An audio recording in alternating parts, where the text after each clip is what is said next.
Assalamualaikum warahmatullahi wabarakatuh. Perkenalkan, saya Aris Setiorini, mahasiswa mata kuliah Perkembangan Arsitektur 2 kelas A. Di sini saya akan menjelaskan tentang perkembangan arsitektur metabolisme dan organik.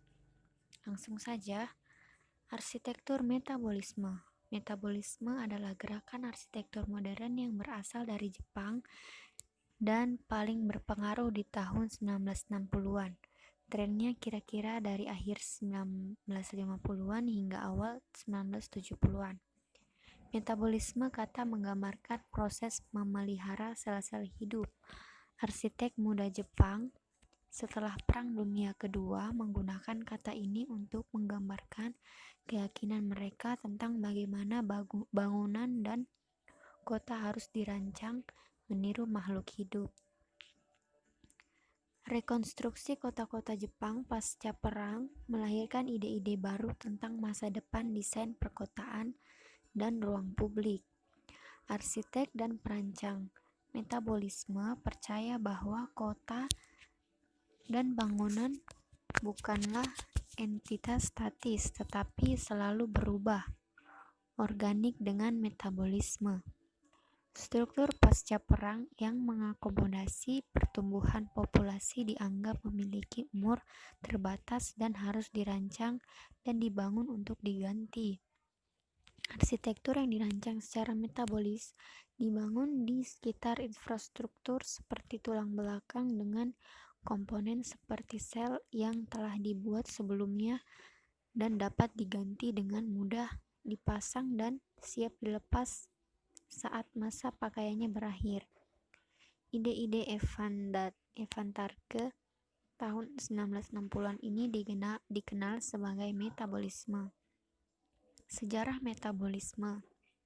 Gerakan metabolisme mengisi kekosongan yang ditinggalkan pada tahun 1959 ketika Kongres Internasional The Architecture Modern atau SIAM yang didirikan pada tahun 1928 oleh Le Corbusier dan orang Eropa lainnya dibubarkan. Pada konferensi desain dunia 1960 di Tokyo, gagasan kuno Eropa tentang urbanisme statis ditantang oleh sekelompok arsitek muda Jepang.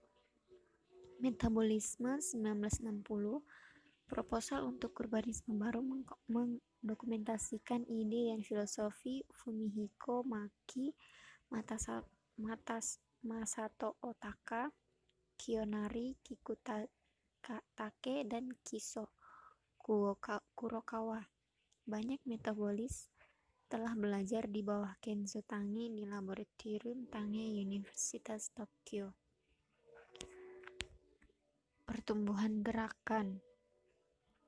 Beberapa rencana kota metabolis seperti kota luar angkasa dan polong landscape kota yang ditangguhkan sangat futuristik sehingga tidak pernah sepenuhnya terwujud.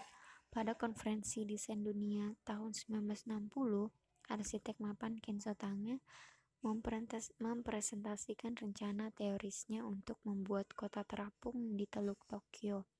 Pada tahun 1961, kota helix adalah solusi metabolisme biokimia di Akiso Kurokawa untuk urbanisme. Selama periode waktu yang sama ini, arsitek teoris di AS juga dipamerkan secara luas. Kemudian evolusi metabolisme. Dikatakan bahwa beberapa pekerjaan di lab Kenzo Tange dipengaruhi oleh arsitektur Louis Kahn dari Amerika. Kahn dan rekan-rekannya merancang menara modular bertumpuk untuk Richards Medical Research di lab University of Pennsylvania. Ide geometris modern untuk menggunakan ruang menjadi model. Dunia metabolisme itu sendiri saling berhubungan dan organik.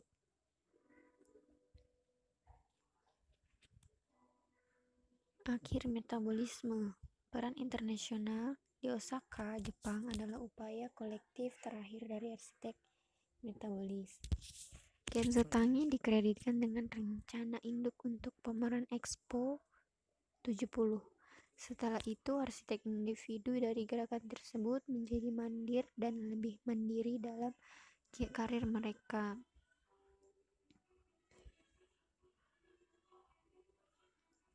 Contoh dalam arsitektur yang terkenal adalah Menara Kapsul Nakagin Kurokawa di Tokyo. Lebih dari 100 unit kapsul sel prefabrikasi dibaut secara individual ke satu poros beton, seperti kubis Brusel pada tangki, meskipun tampilannya lebih seperti tangkai mesin cuci bukaan depan. Dan kemudian arsitektur organik. Arsitektur organik adalah sebuah pendekatan perancangan arsitektur yang diaplikasikan sebagai sebagian atau keseluruhan pada bangunan, yang konsepnya berakar pada bentuk-bentuk atau prinsip-prinsip alam. Arsitektur organik memperhatikan lingkungan dan harmoni dengan tapaknya. Pelopor arsitektur organik antara lain Frank Lloyd Wright, Antonio Gaudí, dan Rudolf Steiner, menggambarkan inspirasi prinsip-prinsip organik dengan cara masing-masing yang seringkali kesan organik yang dimunculkan mengantarkan pada bentuk-bentuk bebas dan ekspresif. Berikut beberapa konsep dasar dalam desain arsitektur organik, yaitu building as nature, bangunan bersifat alami, di mana menjadi pokok dan inspirasi dari arsitektur organik. Kemudian continuous present. Arsitektur organik merupakan desain arsitektur yang terus berlanjut. Kemudian ada from flow. Arsitektur organik harus mengikuti aliran energi alam sekitarnya secara dinamis. Kemudian of the people, perancangan bentuk dan struktur bangunan. Kemudian of the hill, idealnya dalam suatu bangunan organik akan terlihat tumbuh dan terlihat unik dalam sebuah lokasi. Kemudian of the materials, bentuk organik terpapar dari kualitas bahan bangunan yang dipilih. Kemudian ada youthful dan unexpected. Arsitektur organik biasanya memiliki karakter yang sangat individu. Dan yang terakhir, living music. Arsitektur organik mengandung unsur musik modern. Salah satu karya Frank Lloyd Wright yaitu Falling Water yang menunjukkan harmoni antara bangunan dengan alam. Bentuk rumah ini tidak hanya seperti rumah pada umumnya yang cenderung terikat oleh ruang dan menghasilkan bentuk yang biasa-biasa saja. Falling Water membuktikan bahwa keterikatan fungsi bangunan tidak menjadikan bentuk bangunan menjadi kaku, namun dapat menghasilkan bentuk yang luas dan ekspresif.